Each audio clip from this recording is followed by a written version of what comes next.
Hey there, welcome to LSAT Demon Daily Digest. I'm Ben Olson, that's Nathan Fox. Together we're the founders of LSATdemon.com and our weekly podcast, Thinking LSAT. Here's what we talked about this week. We have an email here from VW. Hello again. I've been having more difficulties with LR and RC questions. I took your advice from last time and have been attending those guilty, not guilty classes. Okay, so there's an LR class that's called guilty, That's not guilty. Kevin's class, yeah.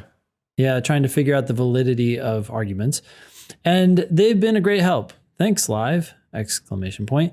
Prediction is still something that's growing on me, and I'm getting better with it, but I found that understanding the key differences between certain words, such as between many, most, all, etc., has been the biggest leap forward for me.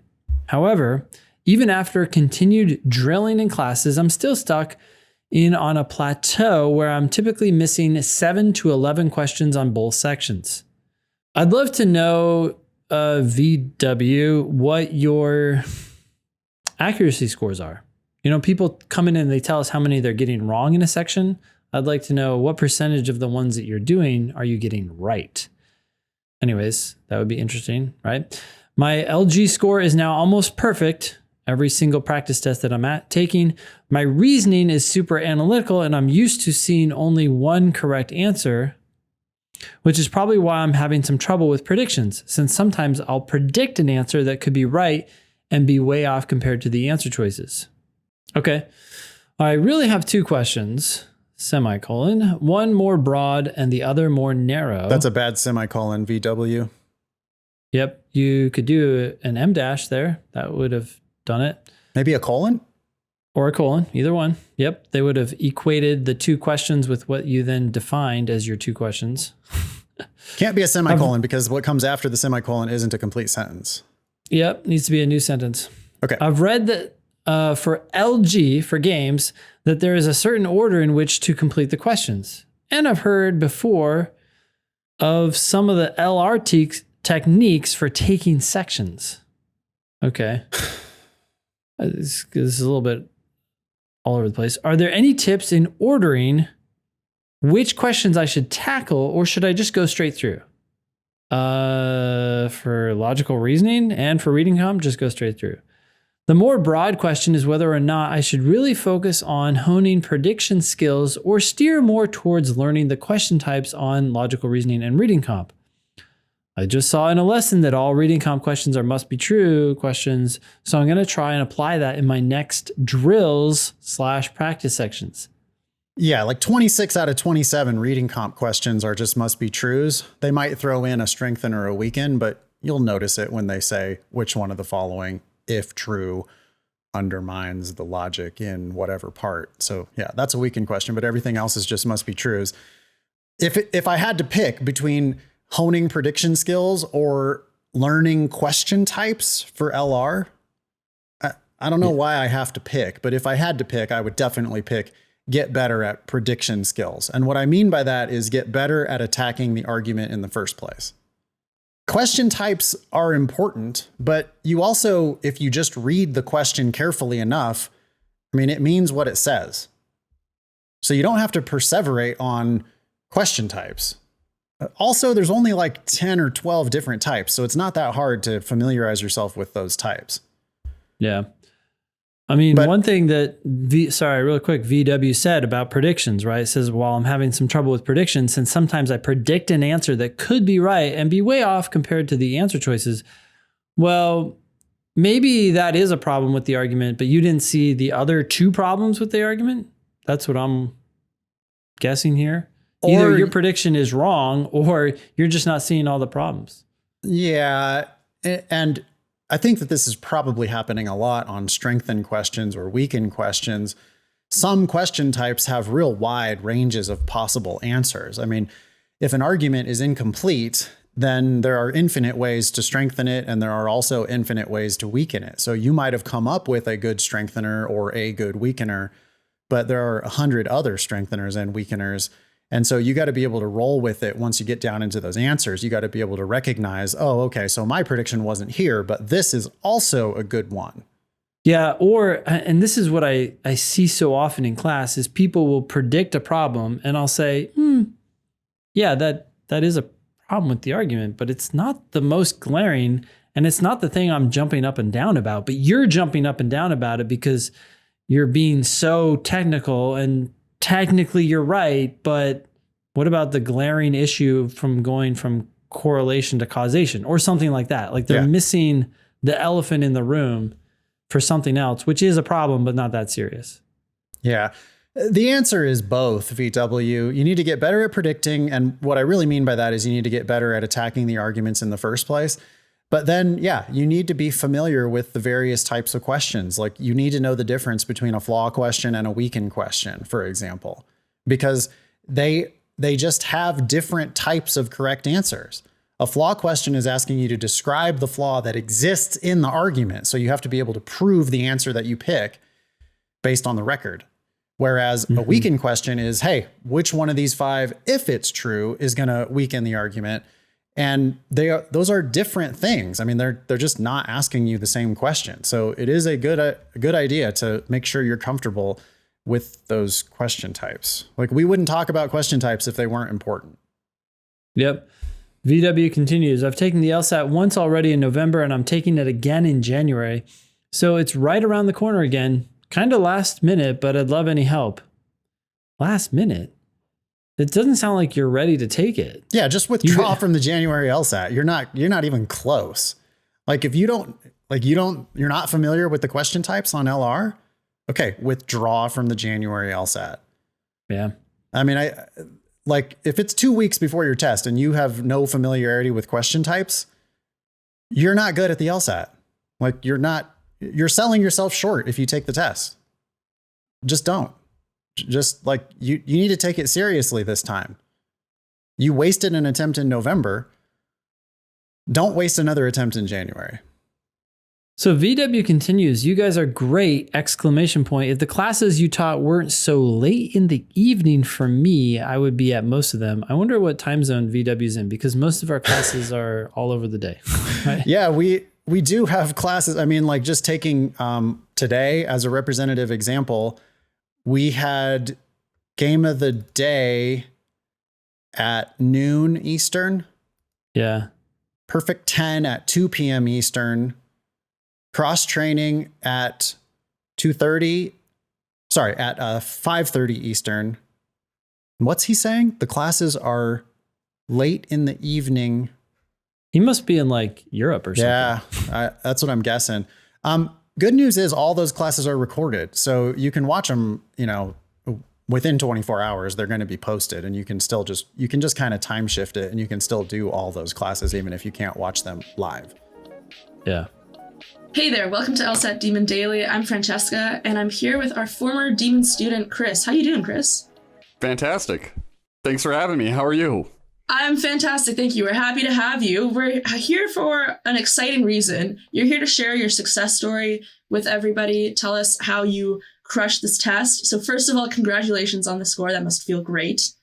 Yeah, it absolutely did. I mean, I don't know how much more I can say about that. It was just once you got the goal score, it's pretty much everything you want from it, right? Yeah, totally. Makes it worth it. So why don't you start by giving us the 50-foot view over your LSAT journey, diagnostic, final score, how long you're studying for? Okay, so I started in October or November of 2020. In October, I had a 152 diagnostic, October 2020. I think I went through 2 other programs and then happened to find the podcast while looking for like LSAT podcasts and came across the Thinking LSAT podcast. And, from then, I think within a month I was using LSAT Demon, and everything started to just incrementally improve from there because of their focus on just understanding the test and not the gimmicks, which was so valuable. And they were like, this test is learnable. It's straightforward. It's understandable. And like just going in with a mindset, everything continually improved. Like there was no more downward trends whatsoever. There may have been a few plateaus, but, with like regular consistent studying, like it just continued to improve. Yeah, we'll come back to the plateaus because people always want to hear about that. That's a very common experience that happened to me too. It's funny that you found it through the podcast. That's how I found the demon as well, actually. So glad you got a fellow podcast person here. When you finally took the test, what was your score in the end? My final score was a 170. So an 18-point improvement from a diagnostic. And I think every other program's like, we'll give you 6 points. We'll give you 7 guaranteed points. And it's like 18 points is incredible, really. Yeah, we see that a lot because, again, it's about genuine understanding and people can get there. It's attainable. So congratulations. Very exciting. So tell us more about the specifics of the studying. When were you frustrated? What were the plateaus like? How did you get over them? Man, I think, well, pre-LSAT demon, the frustration came from the first program I used just jumped into using phrases like contrapositive without ever having explained what that is. And then, you get to the LSAT demon and they're like, don't worry about stupid words like contrapositive. Like, we're just understand what you're working on. And then, the second program I used, it was reading the question first or reading the prompt first and then going back and reading the passage or something like that. And it's like that very classic gimmick of like, know what kind of thing you're looking for. So it's just like, again, it's not about understanding. So that was frustrating. That's what led me to, after listening to the podcast and hearing these guys, how they talked about it when they would do an LR question on the podcast or something and break it down sentence by sentence. Even that was just the beginning of really understanding it, because you're not trying to get through as quickly as possible. You're just trying to read it for pure comprehension and understand what's being said. So I had a couple different plateaus. Like after I got to LSAT demon, like I started getting into the 160s, and I think I plateaued around 166 for a while. Whichever one that it was that I was struggling with, I spent the least time on like reading comprehension, just because I think on the diagnostic I had -4 in reading comprehension.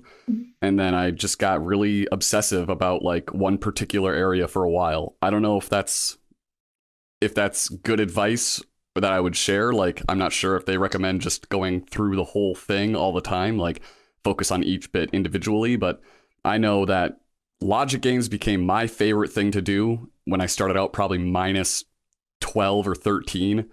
And then logic games became so fun. And I just made it so I got to the point where that was -0. And then, logical reasoning was like that one you had to, I think for me, the plateau came from trying to get through it as quickly as possible and making that time limit. And then, once they talk about, Nate and Ben talk about clicks, right? Like it needs to click for you. And I slowed it down to just reading one sentence. And so I really understood one sentence at a time. And I think from there, like as I got through it, like you start to recognize like the logical fallacies that are the test is testing you on, to the point where like if I was having a conversation with someone in real life and I'd be like, that's correlation, not causation, actually. So I don't know if your argument really holds water right here. So it might have been just that being part of it, that I was applying whatever it is that I was picking up from the test in real life as like kind of doing the LSAT all the time. Maybe helped with breaking through those plateaus. It wasn't just something I did here at the computer. It was something like paying attention to how people are thinking and what they're saying and applying the same kind of critical analysis all the time. Absolutely. It's a way of thinking. I actually always joke about that in my classes. When I talk about this, are you like a lawyer mentality on logical reasoning? You want to have that mentality, like you say, of like looking for the thing that the person said that was wrong or invalid in whatever way. But I always joke that like you have to read LR the way that your loved ones don't want you to listen to them, like just listening for the thing that's wrong and trying to break apart the argument. I see the benefit to get better on the test, to bring that into your day-to-day life, but I also see how it can be beneficial to separate the two. Yeah. And yeah, congrats on getting to -0 on logic games. That's exactly what we want to see. They're perfectible. They just are. They make perfect sense. Absolutely. They all do, but logic games is probably the easiest to get that consistency on. The other thing I wanted to add about plateaus is that they're often frustrating because you're stuck in the present and you don't see what's coming. But in hindsight, you look back at a plateau and it's like, okay, like a couple of weeks, maybe like a month or so that you feel like you're stuck in the same place, but you're still building that like base of understanding of the test, even when the scores aren't improving. Maybe you're getting more accurate. Maybe you're getting quicker at catching your mistakes, right? There's still stuff that's happening, even if you don't see it immediately reflected in the scores. So if anybody out there is in that boat right now, don't worry, hang tight. You will overcome it. It's not linear. Progress is not linear on the test. Absolutely. And it's just like, if you get frustrated, I mean, just there's nothing wrong with taking breaks either. Like I took multiple study breaks throughout it. I'm not talking like in the session I would stop and take a break. I mean, like there were a couple times where I took a month off or something like that to just relax. Cause I mean, I know Ben has talked about it. Like if you go to the gym a lot, you know, at some point you're going to stop making improvement and you got to take a break so your muscles can reset. And I mean, this is a huge mental workout all the time, and stuff just becomes incomprehensible if you're doing it too much. And so taking breaks, especially when you feel like you're burning out and you're so obsessed because you're like, this really matters, I need to get this done, I need to get a good score. But like you know, I took a month at a time sometimes during my almost 2 years of studying to just let myself rest and reset. Yeah. And everybody's timeline's different. If you're studying for like 4 or 6 months or so, I mean, not that you don't know when you start out how long it's going to take you, but it's one thing to take a month off when you're studying for the test for 4 months. But when you're in it for the long run, you're like, listen, I'm going to do what it takes to get the score that I want. Then yeah, you might be at it for a while and you definitely are going to need a break. I stand by that. Absolutely. And I mean, the thing that I think the biggest thing that led to me, you know, being able to get that 18-point improvement was that, you know, listening to Thinking LSAT, the guys say like, law school is always going to be there.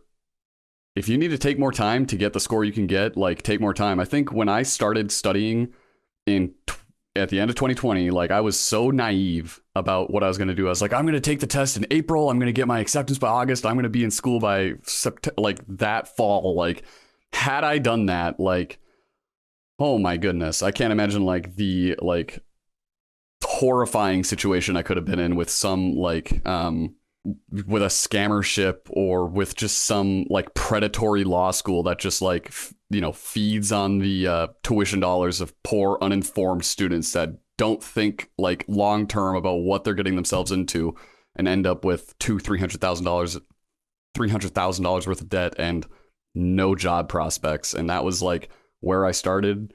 I wanted to get into school by then this fall, and with a 166, I think I had maybe at the time of earlier in this year, 160. I don't remember, 166 in June, maybe. Even then, I mean, that was below the 50th percentile at like my top choice school. And I think it was above the 25th percentile, but you know what they say, like if you want to have your best shot at it, you got to be as high as you possibly can. So I pushed it back 2 years, and I'm fine with that. You know, there's a lot of life happening in those 2 years outside of studying and getting into law school. So yeah, it worked out fine so far. Absolutely. And that's a perfect segue for what's next for you. A lot of people, I think especially K to JDs, feel that sort of anxiety of this needs to happen on this certain timeline. I need it to happen the way that I always plan it out, the way that makes sense to friends and family. But you've got a bit more perspective. You're a non-traditional applicant. Why don't you tell us a bit about that? Yeah. So, I mean, I was, 2020, I was 29, I think, when I started studying for that. I just turned 31 in November. So there was always that kind of thing like, oh man, I'm 30, I'm 29, I'm 30, like I'm really late in life. You know, I think if I was 22 right out of high school or right out of college, like I'd probably still feel the same way potentially, like, oh man, I'm 22, because I didn't graduate my undergrad until I was 27 because I was in the military for 5 years. Like I said, I mean, there's a lot of life that you're still going to experience and live. And it's not like I'm going to graduate law school at 34. That's still time to have a 30-year career at a minimum. Like that's a lot of time. I don't know what the difference is between a 40-year career and a 30-year career, but it doesn't seem that big to me. And when you look at the attrition rates of law careers, it kind of puts that into perspective too. People don't always make it that long. Right. Or, 50% of people at JDs don't practice. It doesn't necessarily, I mean, from what I've heard, there's people that like, I worked at a courthouse too. So like I took different avenues to get experience. So, by going to work at a courthouse, like I spoke to judges about their careers. I spoke to public defenders, to prosecutors, to private attorneys, and just kind of dug into like what it was they were doing. The more time I took, the more opportunities I had to speak with tons of different attorneys and people that are in the profession. So, quite honestly, taking more time allowed me to get a clearer picture of the opportunities available. And what I came away with is that the law runs through everything. So if there's like one thing that you're interested in, there's probably a law about it. And if you want to go into that, like there's that opportunity, and you just got to kind of find. So far, I'm not an attorney, right? Obviously, but I'm pretty sure that I'm not going to have too much of a struggle finding the thing that it is that I'm passionate about, because being fulfilled by a job is something that I'm really concerned with. I don't want to. Some people have said, and I've heard like, I'm in this to make as much money as possible. And I'm like, I'm in this to feel like I'm happy about where I'm at every day and doing something that matters. I'm kind of going off track. We can cut a lot of that. No, I think all that is really valuable. And actually, there's a couple of things that I want to come back to in there. But first of all, do you know what kind of law you want to practice? Do you have any leads? So short answer, constitutional law, I think, is where I want to go. For me, it's constitutional law because I want to eventually be able to protect people's like constitutionally guaranteed rights against the like abuses of people in government.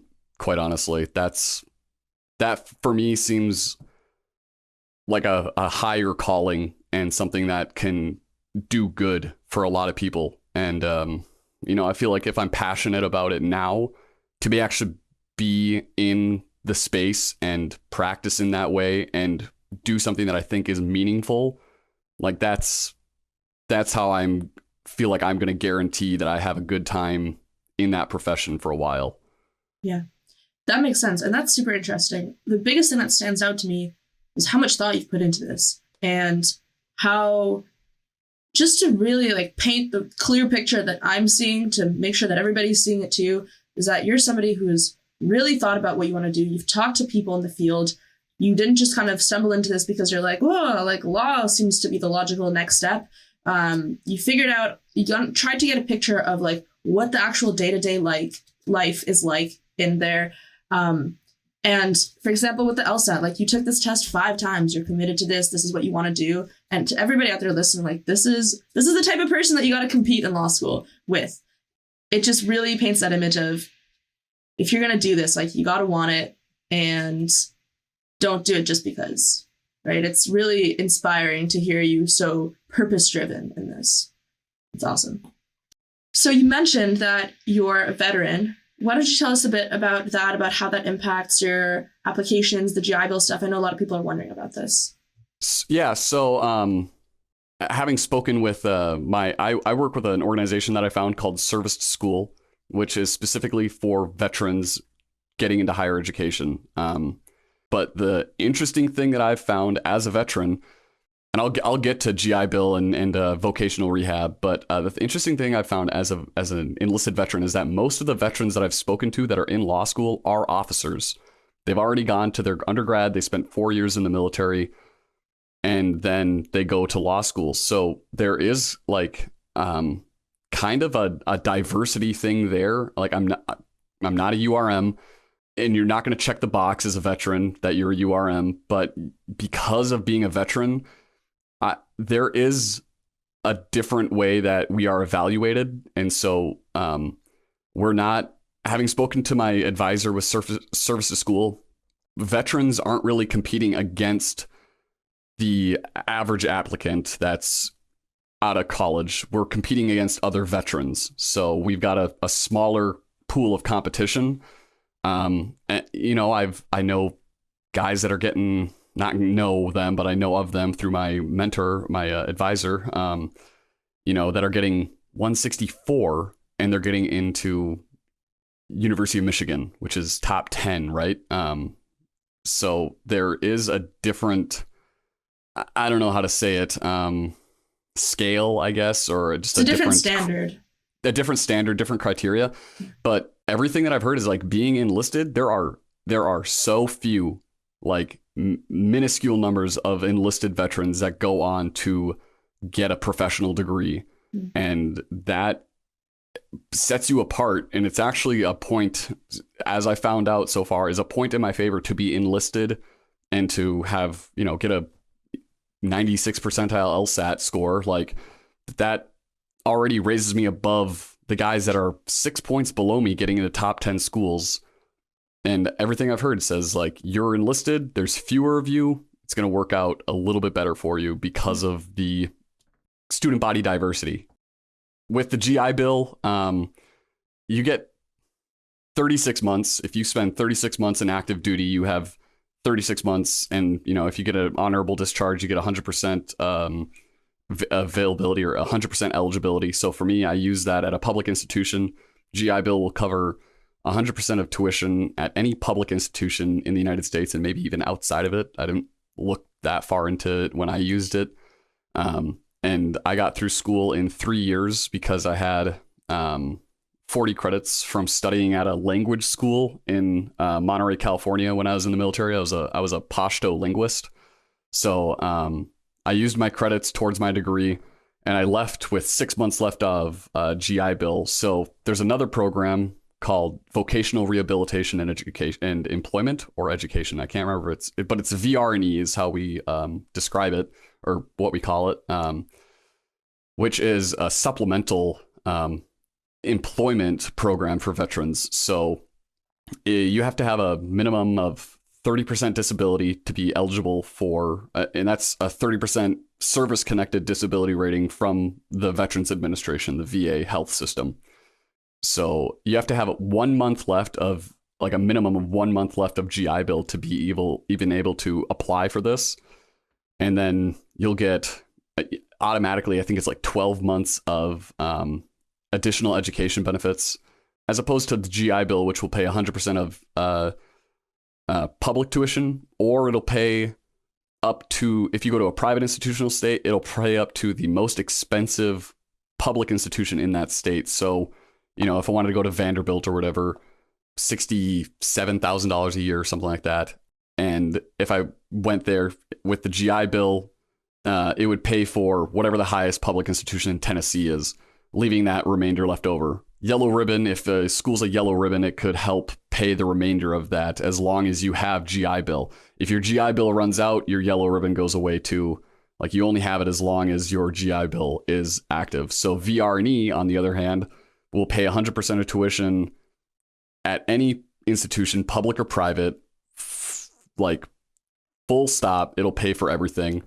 So I mean, the whole thing about LSAT, or thinking LSAT and the LSAT demon, is don't pay for law school. And so I'm trying to leverage everything that I have in my corner to get through this without having to come out with any debt, hopefully. So those are the things that I have available to me. I wouldn't have them available if I hadn't spent 5 years in the military. So taking kind of a longer path, and it's meandered a lot, but I've got a full resume that I can apply to these schools with, and I've got a lot of personal experience for writing my personal statement or whatever that I was able to draw on. And this kind of goes back to like what we were talking about earlier. Just take a little more time. Like it doesn't need to happen right now, because the more time you take, the more experience you get doing whatever. Take a gap year and do whatever you want. Like all of that's just going to make you a stronger applicant, I think. And it's going to set you apart eventually from everybody else that you're competing with.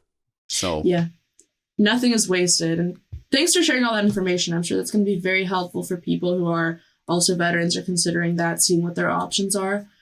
So I believe you said it's the Veteran Readiness and Employment Act? Vocational Rehabilitation and Education, I think, or Vocational Rehabilitation and Employment. And it's different from the GI Bill in that it's an employment program specifically and not an education program. So like the end goal there is not to get you a degree, but to get you a job. So it's like a whole thing all the way through until we know you're employed, and it's about getting veterans employed. Okay, yeah. It looks like we're talking about the same one. I think that the name changed or something like that, but if you look up either one, it'll come up. And also, if people want to learn more about service to school, Ben and Nathan actually interviewed them on the Thinking LSAT podcast, episode 297, if people are interested to hear more about that.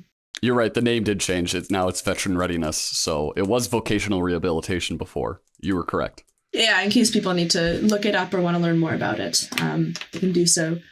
Any other words of wisdom that you want to leave people off of, people who are trying to do what you did, trying to find the same purpose that you've got? Like, what would you say to them?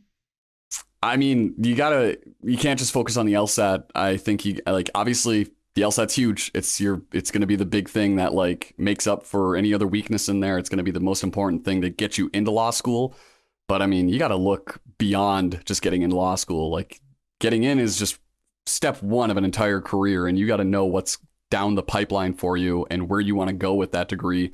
So, I mean, working in the courthouse for me put me in contact with a lot of attorneys, and, like Rachel Gezersay is talking about, like, build your network right away, right? Like before you get into law school, like the thing that's going to help you is getting into building your network, and you got to find out what is down the line for you and start exploring what part of law school or like what part of the law you want to get into. And I think that's incredibly important to think about now, as opposed to if you went to, undergrad and you changed your major 3 times, like what happens when you go to law school and you're racking up debt for this degree and you think, wow, I hate law, I don't want to do this. I mean, are you going to, not everyone can be a Ben and Nathan and start a really awesome company, I think. So it's really important to think about like where you're going to go with this degree and what you're going to use it for and how you're going to, for me, it's like I said before, for me, it's about being fulfilled by what I do.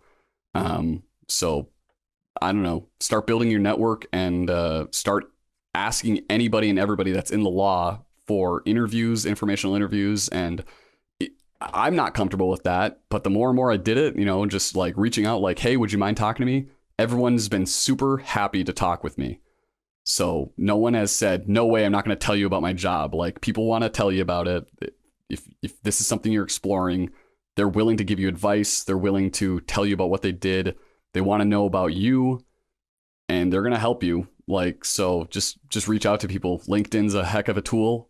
You just got to be very proactive in this whole thing. If you're being passive, I mean, I think you're doing it wrong. And if you're just going to take what comes to you, you're probably going to end up getting a bad deal. So you got to be proactive and go after what you want, I guess, and really know what it is that you want. Totally. I'm hearing 2 big things. Think about the big picture, the long term, and talk to as many people as you can.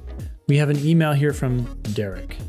Derek says, hi, Ben and Nathan. I'm preparing for the January LSAT, and my scores are currently ranging from low 170s to high 170s. My logic games is consistently -0. Logical reasoning is -0 to -2.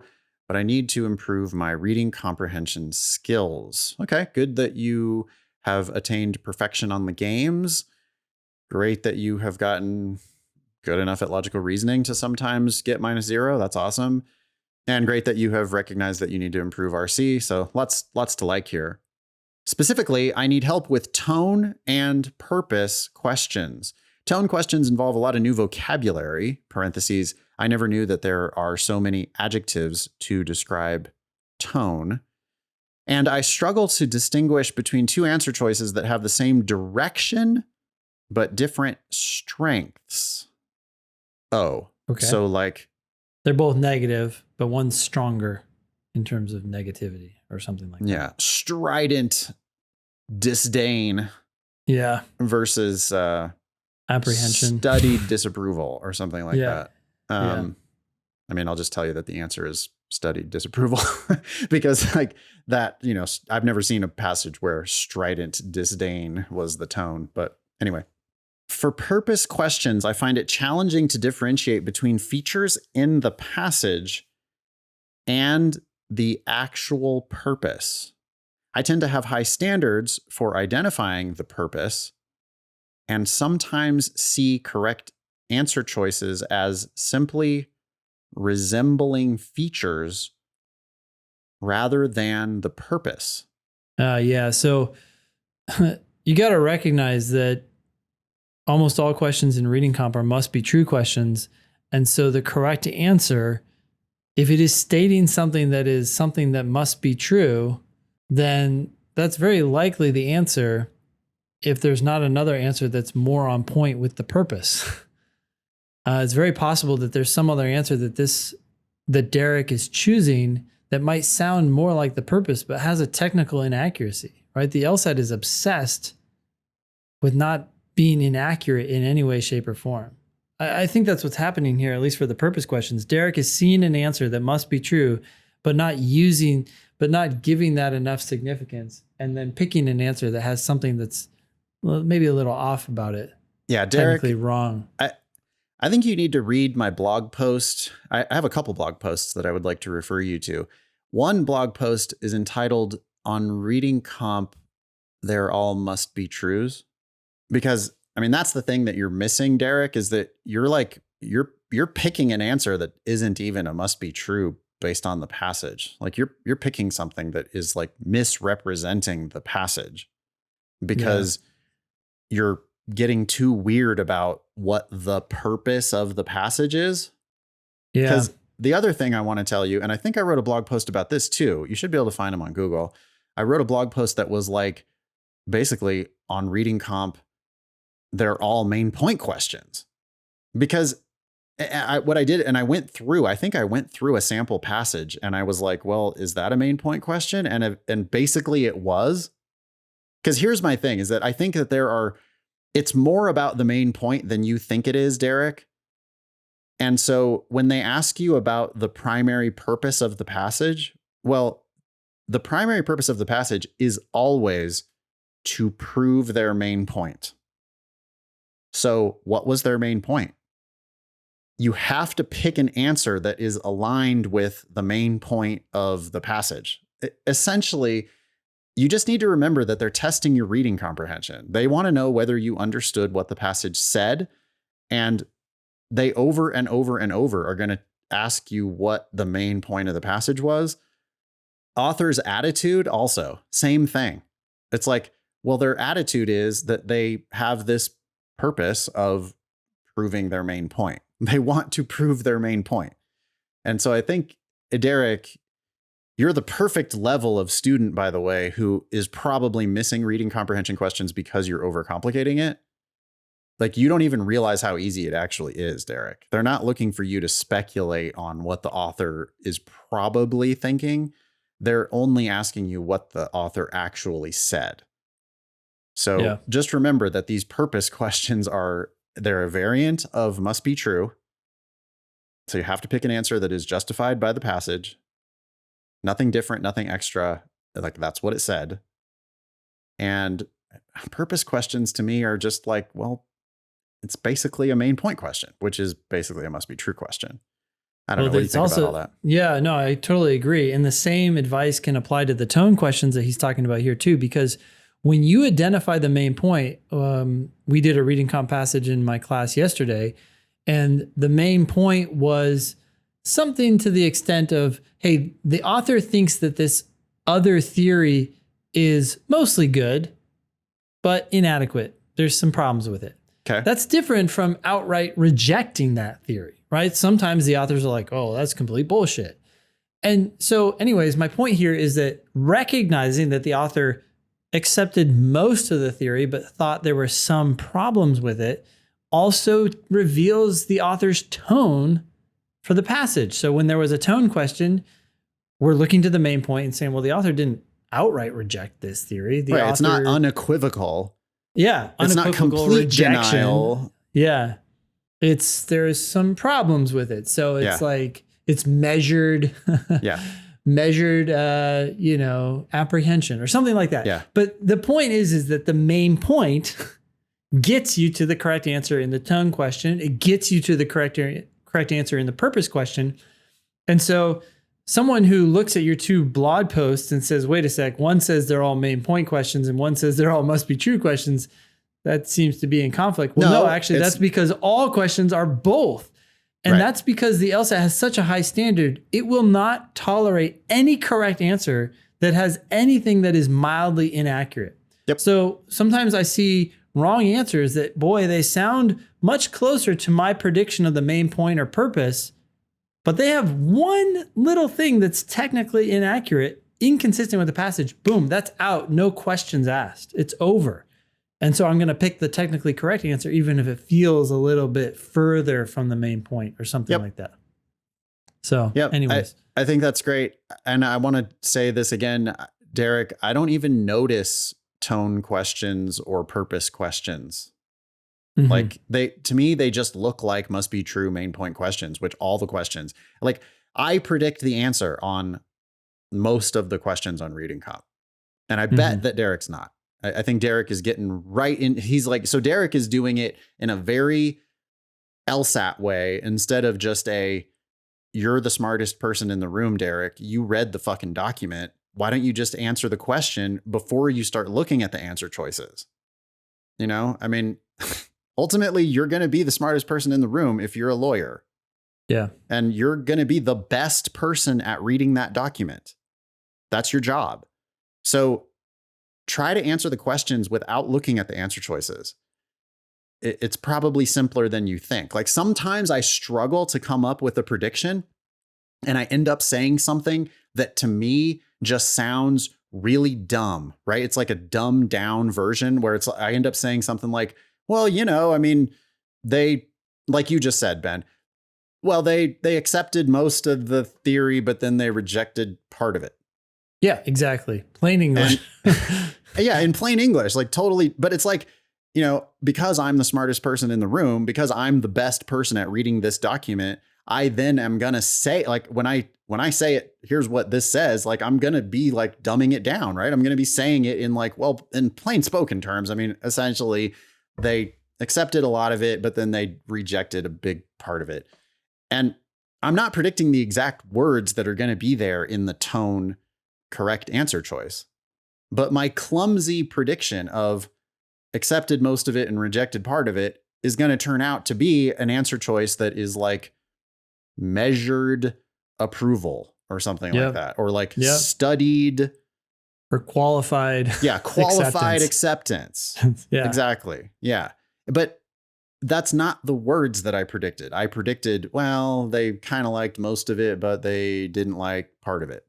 And that helps you with that answer, but it also helps you get rid of the other answers, right? The wrong answers, it says, you know, complete rejection or whatever. And you're saying, oh, well, it wasn't that. That's not what I just said. So, and Derek's right. And Derek is, you know, he's kind of like the ostrich with the head in the sand here because he's not mentioning, you know, he's going on about I have high standards. And so these correct answers, you know, they look like they're only resembling features rather than the purpose. And but my response to that is, all right, dude, but what else are you going to pick?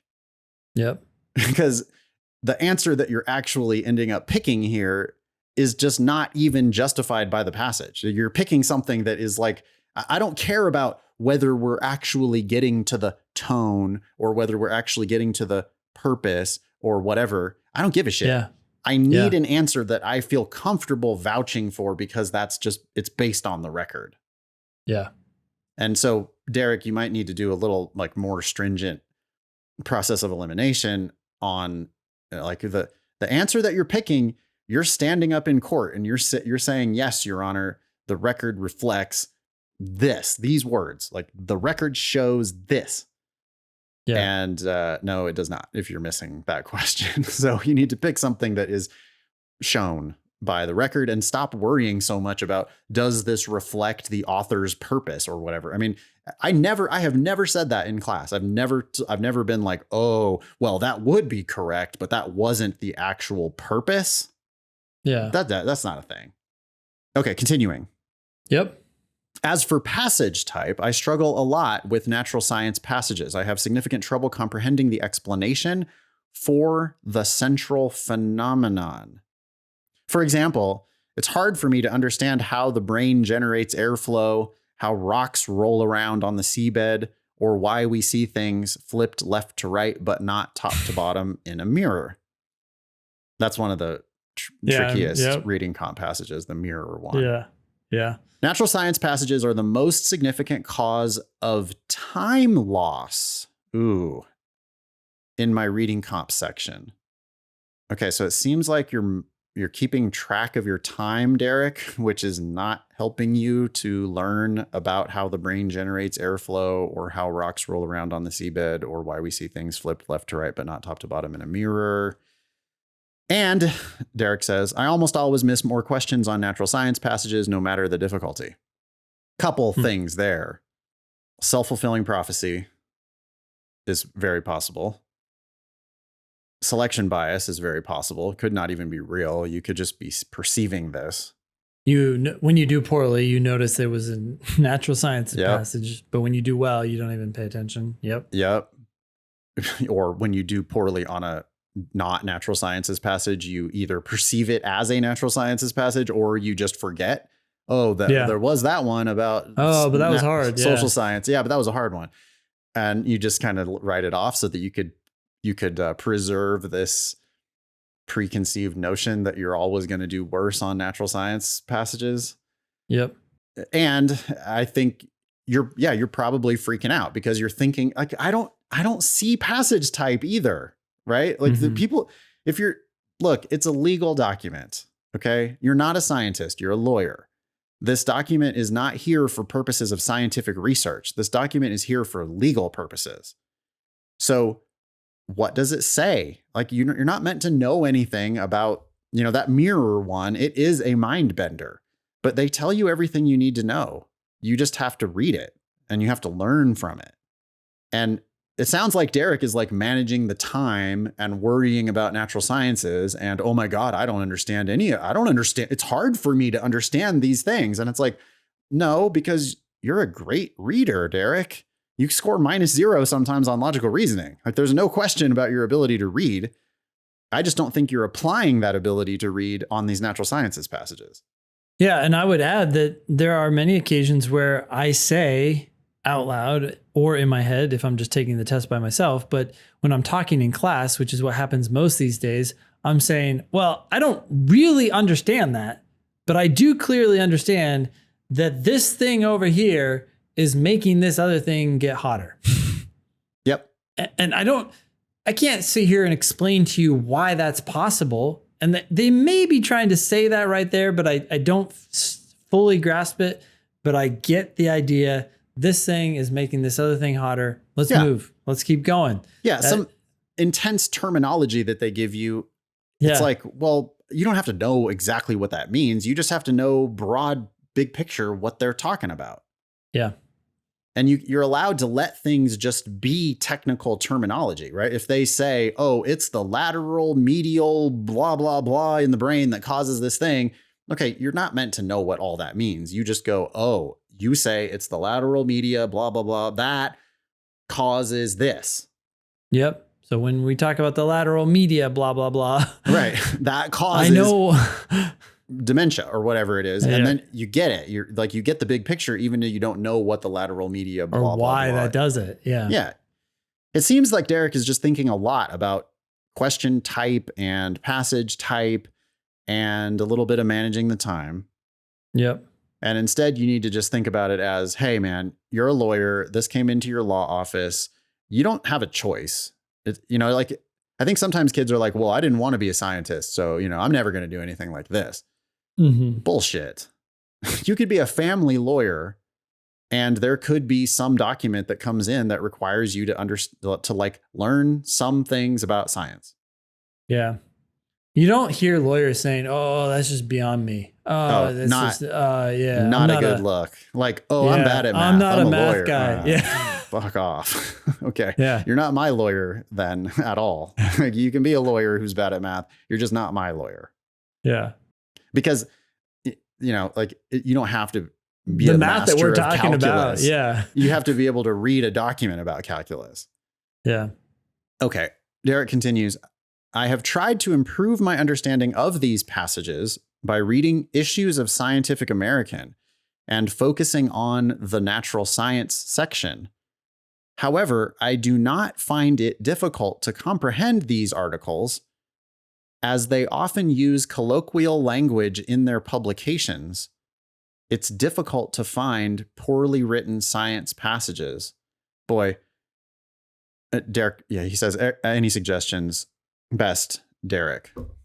Derek, the challenge with these articles on the LSAT is that they are poorly written. I agree. They're written by academics, or the LSAC itself has made the passages harder. I've seen that too, where I've looked up the original source and it was written more clearly than the one on the test. Right. They took something from Scientific American and then made it shittier because they needed to make it harder to read, because it's not for public consumption. It's for the law school admission test. And they're testing your reading comprehension. So the way they do that is they take 2 sentences and combine it into 1 sentence so that it makes it harder to read. Yeah. Or they take verbs and they turn them into nouns. And they just make things more abstract, and they remove subjects. So it's not someone doing something to somebody else. It's just the thing happening. So, or there could be a thesis sentence at the top, a headline, and accompanying pictures. And those are all gone now, you know, and they just get right into the argument instead of the like statement of the findings and the thesis of the argument and then go through the argument. Instead, they just get right into the argument without any prep. I do have a tip, Derek, though. Derek says it's difficult to find poorly written science passages. No, it's not. I've got 100 of them for you. It's called The Science Passages on the Reading Comp in the LSAT. Yeah. We have 100 LSATs, and I really don't like this idea that you're going to go out and do outside reading that is going to somehow prepare you for the reading comp on the law school admission test. Instead, I would just do all of the reading comp on the law school admission test. Yeah. Well, the thing that I wanted to talk to Derek about is that I agree. These articles written by journalists are better written. They are rewriting sentences so that each sentence clicks easier for their reader. They don't want poorly written sentences. It has a headline and a subhead. Like they're giving you the main point before you read the document. Yeah. So I agree with those problems. But I don't know that your problem is comprehending hard language anyway, because you're already doing very well on logical reasoning, and you're doing well, presumably, on most of reading comp. So I think you can decode these poorly written sentences. You're just not letting yourself do it. You need to use your LR skills on reading comp, Derek. Yeah. You're thinking that reading comp is a totally different beast, and it's really not. Like, anybody who's good at logical reasoning can also be good at reading comp. You know how you predict the answers on logical reasoning? You need to start doing that on reading comp. If you're a Demon Live subscriber, we have a class called LSAT cross training. Editor Eric teaches that class, and he does them in rotation, but he shows you how you can use your strengths on games to get better at reading comp. And he has another one that's on using your strengths in logical reasoning to get better at reading comp. Derek, the stuff you're doing in LG and LR can definitely make you better at RC. You just got to get out of your own way, I think. Yeah. We have an email here from Nico. Hello, Ben and Nathan. I hope you both have had a great start to the new year. I had a question regarding the URM bump. I have heard from multiple sources that schools do not give the URM bump, that's underrepresented minority bump, if you do not provide a valid diversity statement illustrating what diversity you can bring to the institution. Multiple sources, huh, Nico? Yeah, that actually makes it sound like one. It makes it sound like bullshit. It makes it sound like people on Reddit. I mean, what's your evidence for that? Like, do you really? Because it just doesn't stand to reason. I suppose it could be true. But if a school what's knows the point? The point of giving the bump is, one, they're trying to help minorities, right? Or they're just trying to increase the diversity of their class so that looks better for them. I don't care what their motivation is. They have a motivation. Why would they then hinge that on you writing a diversity statement? Right. Are they stupid? Like, do they really need you to tell them what it means to be black if you're checking the box that you're black? Yeah. Do they really need to know how you being black increases the diversity of their school. Like, because there's not any other black people there. I mean, I'm not telling black people not to write Nico weirdly says a valid diversity statement. Yeah. But like, if you have the obvious kind of diversity that they're looking for, which is like, black and Latinx is underrepresented in law school. If you are black or Latinx, you're going to get a URM bump. And sure, write a diversity statement. Fine. But the checking the box that's a fact that is telling them a lot, and it tells the world a lot. And it's the check on the box. It's the checked box that goes on their 509 report and that goes out into the world. Your diversity statement, they're the only ones that are ever going to see it, not the world. Not the world. The world's going to see your race and ethnicity. I guess we should have kept reading Nico's email here. Look at what he says next. Correct me if I'm wrong, but I feel that schools only care about checking the box to improve their demographic statistics on the 509. Look, that might be their only reason. I don't actually know their motivation. That's one motivation, probably. Another one is maybe they really want to diversify their school or whatever. Well, the motivation doesn't matter. That's my point, right? Is that checking the box accomplishes whatever their goal is. I think the reason why they even have a diversity statement is so that they can consider giving a bump to white folks who came from poverty, or, like maybe your parent was incarcerated. Maybe you worked and supported a family when you were in high school. And, there's or other forms of diversity that aren't easily checkable, right? Such as religious diversity or whatnot. Who knows what? And, but like, I'd love to see these sources that say that black or Latinx, you don't actually get any benefit for being black or Latinx if you don't write a valid diversity statement. Yeah. Let's see who's saying that. I'm not going to accept multiple sources. Like, imagine if that's what Nico tried to get through in a legal argument, like a brief to the judge, well, Your Honor, I mean, multiple sources say that schools don't give you the URM bump.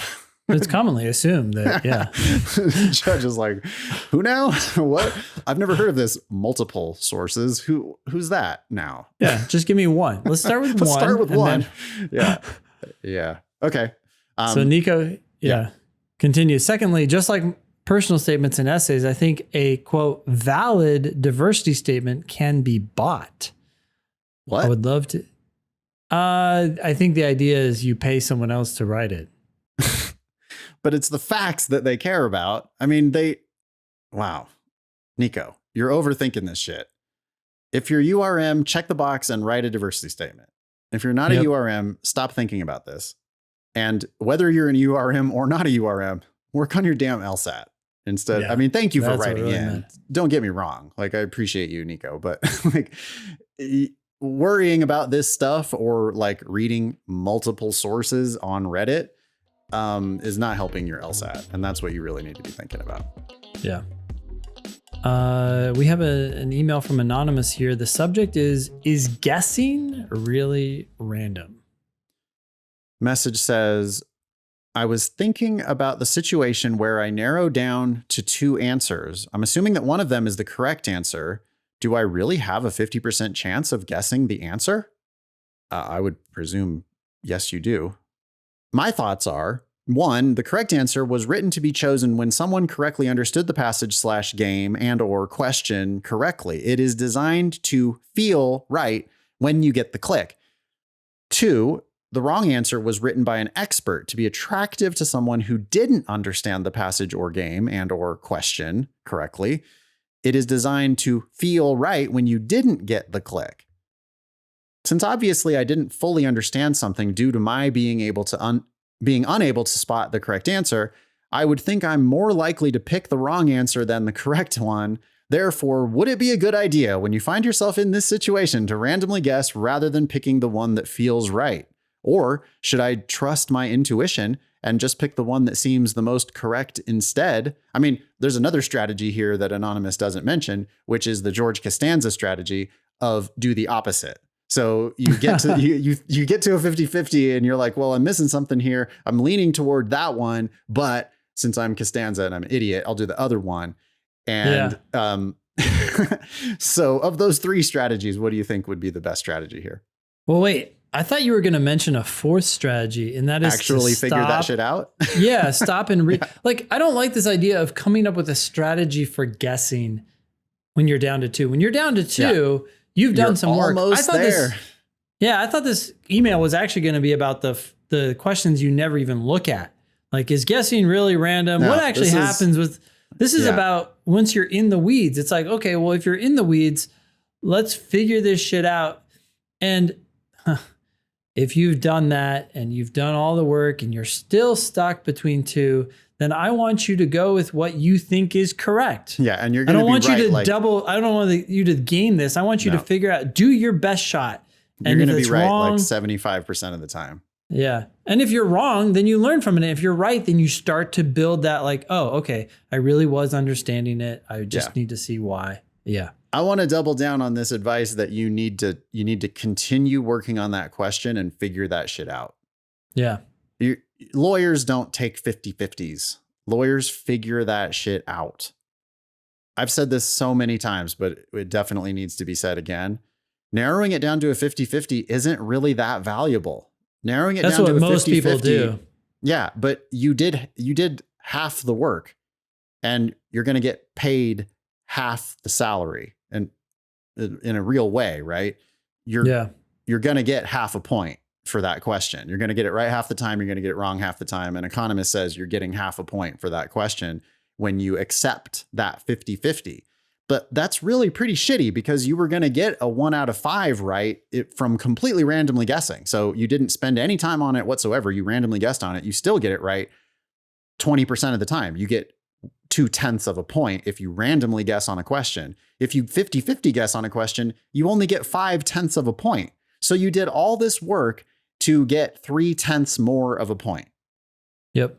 But if you did a little bit more work, you might go from half a point all the way up to a full point. And so it's more valuable to solve that one, right? Like turning a 50-50 into I figured it out is way more valuable than narrowing it down to a 50-50 in the first place. Yeah. It's almost twice as valuable. So you've done 2 minutes worth of work to get yourself to that 50-50. That's not great.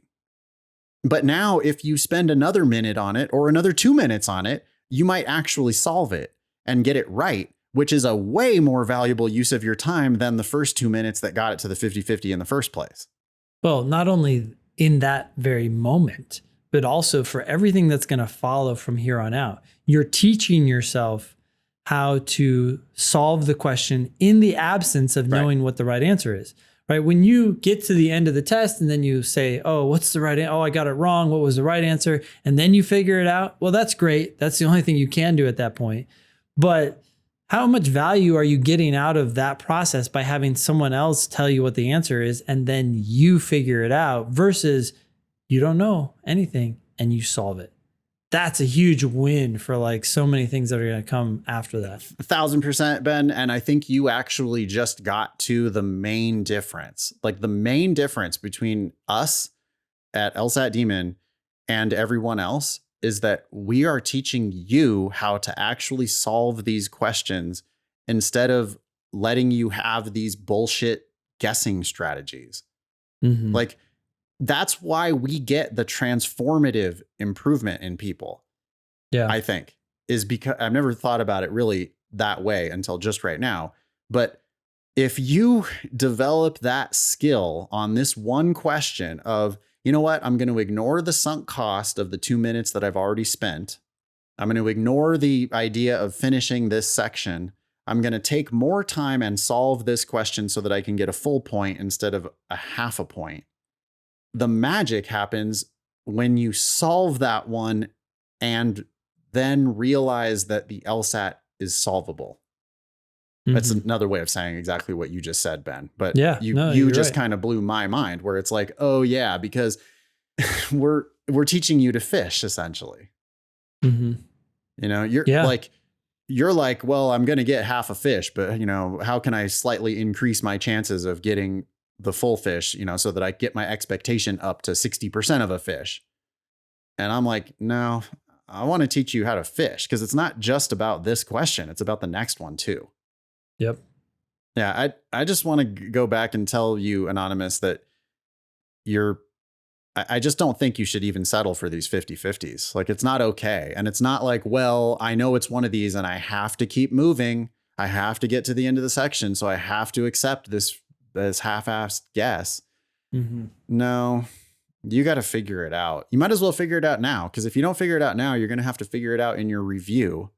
And then you're figuring it out with help, so you don't know how much you actually did on your own. That's what we were just talking about. I do remember the one thing I was thinking, and that is sometimes new students get excited because they start getting their answers down to 2 answers. They pick the wrong answer, but they're like, hey, I was down to 2 and the one I didn't pick turned out to be correct. Yeah. Yeah. And what I always want to say to them is, hey, look around you. Everyone else is in that exact same situation. Everyone has gotten it down to 2 and they're struggling between those 2. So that's not an achievement. The real achievement is getting it down to 1. And it's much better to get it down to 1 on 5 of the questions than to get it down to 2 on 10 of them. Yeah. Yeah. I mean, and like, we could show you the math on that. It's simple. I mean, the math is, I can do it in my head right now. If you do 5 of them and get them all right and randomly guess on the next 5, well, you got the first 5 right, and then you get 1 out of the next 5. So you get 6 points out of 10. Yep. 6 out of 10. If you get to a 50-50 on 10 questions, then you're going to get 5 of those right. So that's 5 out of 10. Pretty simple. Yeah. but it's not even limited to that, because it's also limited to the next question. Like, no, it's also number 11. Yeah. Is like, you're going to be better equipped to solve number 11 if you were carefully solving all the questions along the way. Yeah. Email daily@lsatdemon.com if you'd like to ask us a question or share some LSAT or law school admissions news. Thanks for listening.